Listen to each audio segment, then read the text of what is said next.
को स्तुति रहे। आज हम यूसुफ की लाइफ स्टोरी के बारे में ध्यान करते हैं।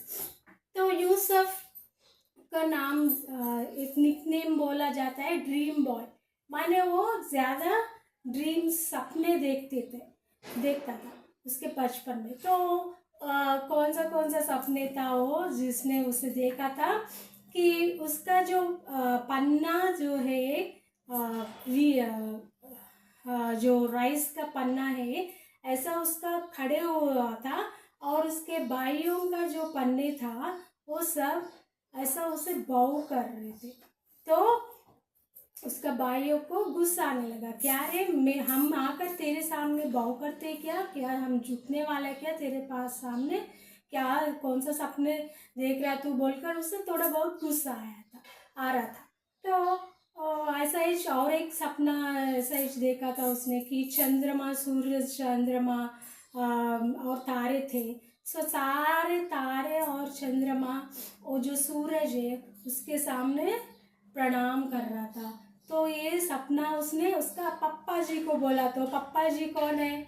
जेकब अलियास आइजैक का नाम। उसने भी थोड़ा बहुत गुस्सा होकर डांटा था, क्या हम आकर और मेरा बेटे भी आकर तुझे झुकते क्या, तेरा अम्मा भी आकर तुझे झुकते क्या समझ रहे हो तू, ऐसा सपना क्यों देख रहे हो?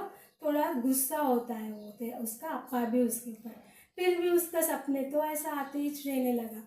उसके बाद एक दिन क्या हुआ था, उसे एक रेनबो कलर्ड पोशाक माने कोट जोसेफ को खरीद कर पहनाया था उसका पापा जी, क्योंकि जेकब को बहुत पसंद है रेचल और रेचल का बेटा बड़ा बेटा है जोसेफ। उसके लिए उसने रेचल के ऊपर प्यार से उसने एक कोट सिलवा कर दिया था सतरंगी वाला।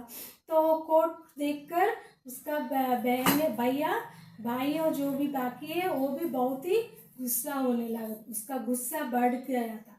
तो एक दिन दोहा नाम का एक गांव में उसके भाई सब मिलकर घूम रहे। तो जोसेफ जाता है उसे देखने जाए तो सब भाई उसे मिलकर, कहाँ सपना देख रहा तू, तेरे बारे में कुछ ज़्यादा समझ रहा तू और तेरे लिए तेरा अप्पा पोशाक रंगीन वाला खरीदा बोलकर उसे मार डालकर पीठ पे फेंक देता है। और कोई मर्चेंट्स आकर उसे खरीद कर 20 सिल्वर कॉइन्स में बिकता है। वो उस 20 सिल्वर कॉइन्स लेकर उसका भाइयों और उसका पोशाक निकलवा कर उसे गोट के ब्लड में डुबा कर उसके अप्पा जी को दिखाता है। पापा जी को दिखाया तो पापा जी सोचता है जोसेफ मर गया है, तो सोचता है जेकब। तो बाद में वो जोसेफ ऐसा ही वो मर्चेंट्स के साथ जाकर कहाँ जाता है, इजिप्ट के गांव पे जाकर वहाँ पर सारे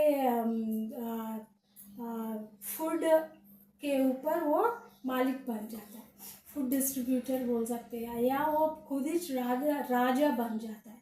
राजा बनकर इजिप्ट में और जीने लगा। तब कानान सिटी में ये जेकब और उसका बाकी बेटे हैं ना, वो सब बेटे को ये फेमाइन आता है कानान देश में। तो कानान देश में से वो इजिप्ट देश में जाकर थोड़ा बहुत ग्रेन्स मिलेगा या कुछ खाने के लिए मिलेगा क्या बोलकर वो ढूंढने लगता है।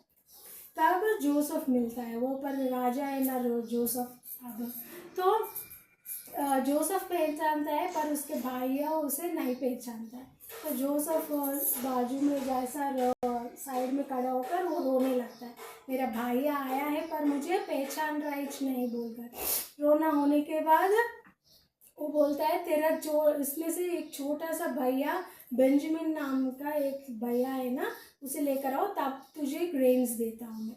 तो जाकर फिर से कानान में जाकर वहाँ से ग्रेन्स लाने के लिए कानान को लाने के लिए इजिप्ट से जाकर वो उसका पापा जी का परमिशन लेकर बेंजामिन को उसके साथ लेकर आता है। तो बेंजामिन उसका खुद का भैया है ना, तो उसे देखकर वो ग्रेन्स देता है, सैक्स ऑफ ग्रेन्स दिया तो वो ले जाता है। बीच में पकड़ा जाता है, फिर भी पकड़ा जाए तो एक भैया को उसके साथ रखता है जोसेफ जेल पे, क्योंकि वो बोलता है जोसेफ को, जेकब तेरा अप्पा जी अब तक मरा नहीं है ना, जेकब को लेकर आओ, हम उसे देखकर ग्रेव्स देते हैं। तो फिर से जाकर इजिप्ट से कानान तक उसका पप्पा जी जो जेकब है उसे देकर लेकर आता है। तो जेकब आने के बाद उसका पप्पा जी को और उसका भाइयों को जोसेफ बोलता है, मैं हूँ तेरा भैया, बेटा और तेरा भैया जोसेफ हूँ मैं, पहचाना क्या? बोला तो हाँ तुम जोसेफ हो बोलकर उससे ग्रेन्स मिलता है। ऐसा वहाँ पर ज़्यादा साल वहाँ पर रहकर जोसेफ का बेटे कौन कौन है? मनश्शे और एफ्राइम, उन दोनों को जेकब आशीर्वाद करता है। आशीर्वाद करने के बाद वो जेकब वहाँ पर इजिप्ट में मर जाता है। तो उसका जेकब का लाश को वापस कैनान में जाकर वहाँ पर टॉम कर देते हैं। ऐसा हमें जोसेफ का लाइफ स्टोरी के बारे में मालूम करने जो प्रभु जी ने हमें सहायता किया था, इसलिए हम प्रभु जी का धन्यवाद करते हैं।